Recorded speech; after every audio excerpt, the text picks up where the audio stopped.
Hello मेरे प्यारे साथियों। तो आज हम सुमित्रानंदन पंत जी के बारे में कुछ जानकारी प्राप्त कर लेते हैं। तो आइए जान लेते हैं सुमित्रानंदन पंत जी के बारे में। 20 मई 1900 को उत्तराखंड के कौसानी अल्मोड़ा में जन्मे सुमित्रानंदन पंत ने बचपन से ही कविता लिखना शुरू कर दिया था। उनका जन्म कहाँ हुआ था? उत्तराखंड के कौसानी अल्मोड़ा में।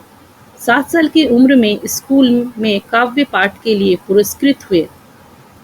वे कितने उम्र में स्कूल में काव्य पाठ के लिए पुरस्कृत हुए? तो 7 साल, याद रखिएगा।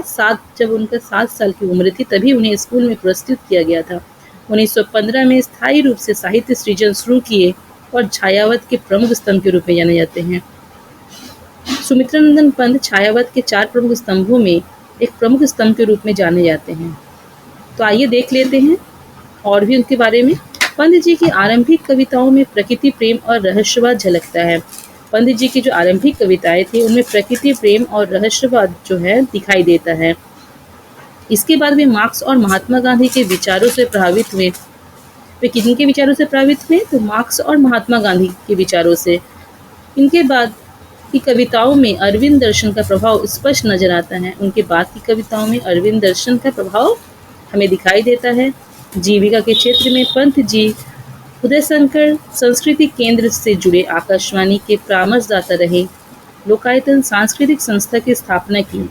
1961 में भारत सरकार ने उन्हें पद्म भूषण सम्मान से अलंकृत किया। उन्हें 1961 में, बहुत इंपॉर्टेंट याद रखिएगा, 1961 में भारत सरकार ने उन्हें पद्म भूषण सम्मान से अलंकृत किया। हिंदी के पहले ज्ञानपीठ पुरस्कार विजेता हुए। वे हिंदी के पहले ज्ञानपीठ पुरस्कार विजेता हुए हैं। ये भी बहुत इंपॉर्टेंट है। पंत जी को कला और बूढ़ा चांद कविता संग्रह पर 1960 में साहित्य अकादमी पुरस्कार मिला।